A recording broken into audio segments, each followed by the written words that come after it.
दूसरी बार पूछिएगा, मैं जवाब दे दूं। अच्छा ओके, निगत आप बताइए। पहली बात तो आपने जुबान की बात करी, आपने कहा आपकी जो भाषा है उसमें हिंदीपन ज्यादा है, उर्दूपन कम है।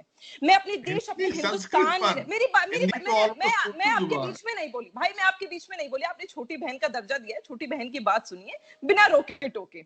मैं अपने हिंदुस्तान, अपनी धरती, अपने देश पर रहती हूँ और यहाँ पर जानमाज बिछाकर इस जमीन पर सजदा करती हूँ। और जब इस जमीन पर सजदा करती हूँ तो मेरे दिल और दिमाग और मेरे जहन में सबसे पहले हिंदी और संस्कृत पनपती है, क्योंकि मैं सबसे पहले हिंदुस्तानी हूं, बाद में हिंदू या फिर मुसलमान हूं। अब आ जाते हैं, ना ही मैं लखनऊ की हूं, ना ही मैं जम्मू कश्मीर की हूं, मैं यूपी में मुजफ्फरनगर की हूं, जहां पे ठेठ भाषा बोली जाती है, जिसको हिंदी का नाम दिया गया है आपने और हमने। वही भाषा मैं बोलती हूं और मेरे पूर्वज यही भाषा पार्टीशन से पहले भी बोलते आ रहे हैं। जैसे आप लोग आज भी पंजाबी बोलते हैं, जबकि पंजाबी हिंदुस्तान की भाषा है। तो यही फर्क है समझने में। पर हम आपको कभी नहीं टोकेंगे, क्योंकि हम समझते हैं कि पार्टीशन से पहले आप हमारे देश का हिस्सा थे, आप यहाँ की तहजीब को फॉलो करते थे, आप यहाँ की जुबान बोलते थे जिसे हम पंजाबी कहते हैं। और बड़े गर्व से हम आपको बोलने देते हैं, क्योंकि हम जानते हैं कि ये देश हमारा भी कभी हुआ करता था।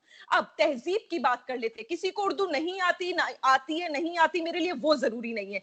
मेरे लिए ये जरूरी है कि कोई अगर अल्लाह को मानता है तो अल्लाह की इबादत करे। मेरे लिए ये जरूरी है कि उसे कलमा आता हो, मेरे लिए ये जरूरी है उसे नमाज पढ़नी आती है, और मेरे लिए सबसे ज्यादा जरूरी ये है कि वो अल्लाह की इबादत करते हुए किसी का भी दिल गलती से ना दिखा दे, क्योंकि अल्लाह ये पैगाम देता है कि मैं अपने बंदों को खुश रख सकूं, और जो मेरा बंदा मेरी इबादत कर रहा है वो सबको खुश रख सके। किसी का भी अगर दिल दुखा दिया तो अल्लाह से माफी के साथ और आपसे भी माफी के साथ बोलूंगी कि अगर मैं उर्दू बोल के भी किसी का दिल दुखा दूं ना, तो शायद मैं सच्ची मुसलमान नहीं हूं। तो मेरी ये मुसलमान मैं बाद में हूं, पहले मैं हिंदुस्तानी हूं। शायद आपके लिए भी, आप अपने देश में पंजाबी बाद में हैं, पहले आप पाकिस्तानी हैं। जिस प्रकार आप पंजाबी बोलते हैं, अपने दिल और ज़बान, अपनी जुबान पे, अपने जहन में रखते हैं, उसी दिल दिमाग और जहन में हम हिंदी और संस्कृत को रखते हैं, और बाखुदा बहुत दूर नहीं है।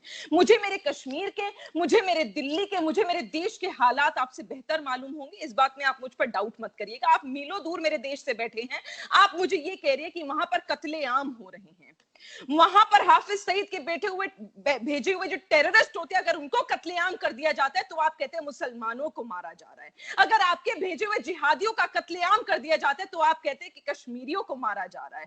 ये आपकी गलतफहमी है। मेरे हिंदुस्तान में कश्मीरी को, मुसलमान को कोई ना मार रहा है, ना मारेगा। और आपने अगर देखा हो, अगर देखा हो, तो अमित शाह जी जो हमारे गृह मंत्री हैं, होम मिनिस्टर हैं, होम मिनिस्टर, गृह मंत्री शायद आपको ना समझ आए, होम मिनिस्टर है हमारे देश के, पार्लियामेंट में खड़े होकर आपके प्रिय कांग्रेसी नेता को टक्कर की जवाब देते हुए बोला था कि अगर आप चाहेंगे भी तो हिंदुस्तानी मुसलमान को हम अपने हिंदुस्तान से कहीं जाने नहीं देंगे। तो इसीलिए वो एक मिनट मेरे भाई, आपकी बात सुनी मैंने, कोई गांधी साहब को आपने एयरपोर्ट से वापस भेज दिया था, इसीलिए मुझे लगता है मुझे आप डरते हैं, इसीलिए सुनिए, बात तो सुनिए, आपने नहीं जाने दिया था। सुकून से सुनिए ना, आपके पास सुकून से सुनिए ना, सुकून से सुनिए ना। मैंने आपको सबूत और हवालाजात दिए, और मैंने आपको एक नहीं दिए, मैंने आपको 5 मिनट बोले, 5 मिनट बोले, मैंने कुछ नहीं कहा, मेरी बात आप उनको रिप्लाई करने थे, उसके बाद आपने ये बोला कि कश्मीर में ये जो हो रहा है, दिल्ली में ये जो हो रहा है, जो एनआरसी सीएए को लेके हो रहा है, क्या हो रहा है आपने नहीं बताया।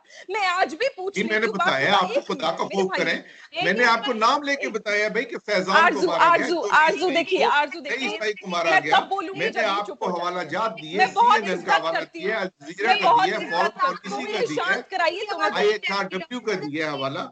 आपको मैं कितने हवाले दूं, वायर का दिया हवाला, मैं आपको रेफरेंसेस दे रहा हूँ। डॉक्टर साहब, हाँ डॉक्टर साहब क्यों बीपी बढ़ा रहे हैं, बात होने दीजिए, मेरी बात होने दीजिए, उसके बाद बोल लीजिएगा।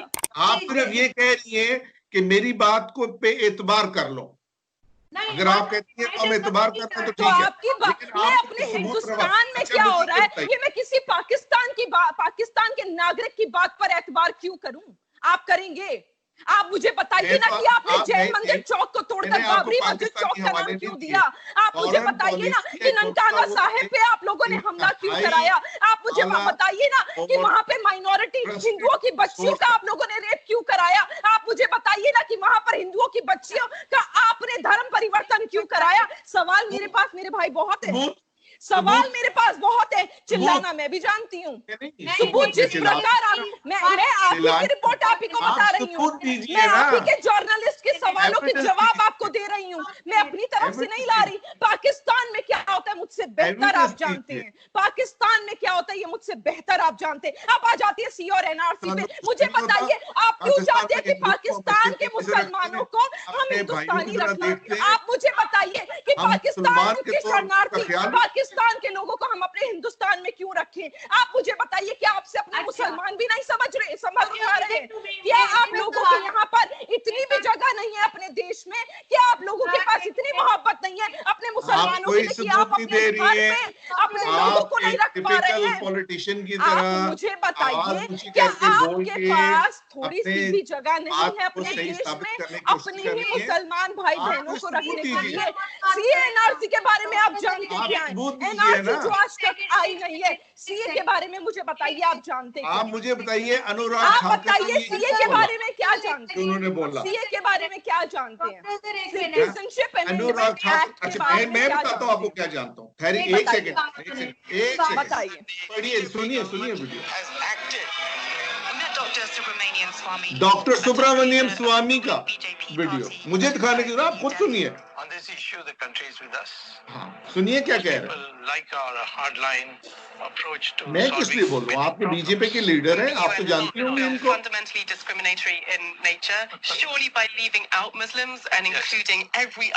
Leaving out Muslims and leaving out Muslims of Pakistan, Bangladesh and Afghanistan. आप मुझे बताइए क्या? मैंने सुन लिया मेरी, अब आपने मेरे मेरे सवाल का जवाब दिया। अच्छा मेरे सवाल मैंने सुन लिया, मेरे सवाल का जवाब दीजिए। देश के मुसलमान मान लिया ना, हम तो कह रहे हैं एक सवाल का जवाब दीजिए ना। एक सवाल का जवाब दीजिए ना। एक सवाल का नहीं, आजू मेरा सवाल है, मैं सवाल दुश्मन है आपके। मैं सवाल का जवाब मैं सवाल का जवाब दूंगी। हम आपके दुश्मन हैं क्या? आप मेरे सवाल का जवाब दीजिए ना, डरिए मत। सवाल सुनने की हिम्मत रखिए। मेरा सवाल सिर्फ ये है, क्या आपके देश में, क्या आपके वतन में, क्या आपके जहन में, क्या आपके दिल में इतनी भी जगह नहीं है कि आप अपने पाकिस्तानी भाइयों को, अपने मुसलमान भाइयों को अपने देश में जगह दे सकें? आप क्यों चाहते हैं कि आपके देश के लोगों को हम अपने देश में जगह दें, हम अपने घरों में जगह दें? आप ही तो कह रहे हैं। अभी आपने कहा, रिवाइंड करिए वीडियो, अभी आपने कहा, अभी आपने कहा, वो बोल रहे हैं, अभी आपने कहा, मैं तो कह रही हूँ पाकिस्तानी, बांग्लादेशी, अफगानिस्तानी मुसलमानों को आने की इजाजत नहीं होगी। हाँ, लेकिन अगर आप एनआरआई एक्ट के थ्रू आना चाहते हैं, रजिस्टर कराना चाहते हैं, तो आपको जगह मिलेगी। पाकिस्तानी मुसलमान आपको क्या कहेगा? पाकिस्तानी मुसलमान आपको क्या कह रहा है जो आप अपने घर में पाकिस्तानी मुसलमानों को नहीं रख पा रहे हैं? अपने घर से क्यों मुसलमानों को भी